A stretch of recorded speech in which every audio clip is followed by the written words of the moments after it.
घमंड ना करें। अपनी कला पर घमंड ना करें। गुरु की सलाह का सम्मान करेंगे तो बड़ा लक्ष्य भी हासिल हो सकता है।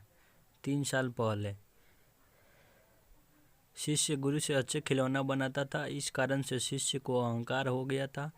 गुरु ने समझाया कि अहंकार करने से बुद्धि नष्ट हो जाती है।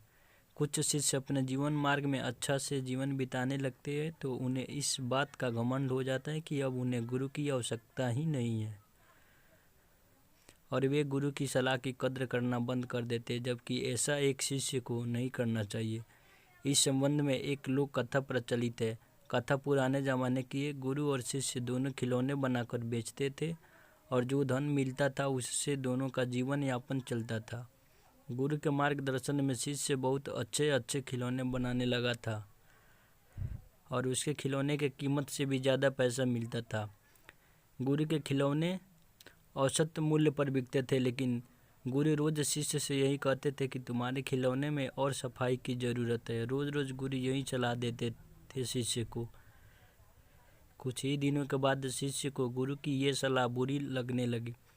शिष्य सोचने लगा कि मेरे खिलौने तो गुरुजी के खिलौने से अच्छी कीमत में बिकती है। शायद इस वजह से गुरुजी को जलन हो रही है, इसलिए वे रोज़ रोज़ मुझे ही सलाह दे रहे हैं।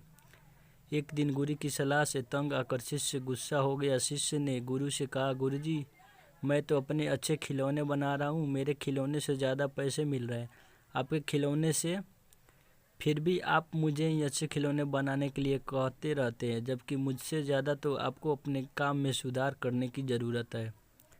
गुरु समझ गए कि शिष्य में अब घमंड आ गया है। तब उन्होंने शिष्य से धीमी वाणी में कहा, बेटा, जब मैं तुम्हारी उम्र का था तब मेरे खिलौने भी मेरे गुरु के खिलौने से ज़्यादा कीमत में बिकते थे। एक दिन मैंने भी तुम्हारी ही तरह मेरे गुरु से यही बातें कही थी।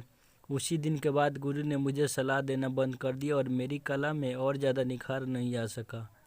मैं नहीं चाहता कि तुम्हारे साथ भी वही हो जो मेरे साथ हुआ था।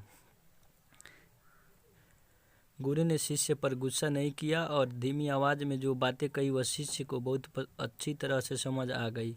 उसने गुरु से क्षमा मांगी और अपनी कला को निखारने में लग गया। सीख: अगर किसी भी चीज़ में परफेक्ट होना चाहते हैं तो गुरु की सलाह का हमेशा पालन करें। अगर काम थोड़ा बहुत अच्छा करने लगे तो अपनी कला पर घमंड नहीं करना चाहिए कि जो कुछ भी हो रहा है वो आपके बदौलत हो रहा है, वरना कला का विकास नहीं हो पाएगा और व्यक्ति महान नहीं बन पाएगा। धन्यवाद।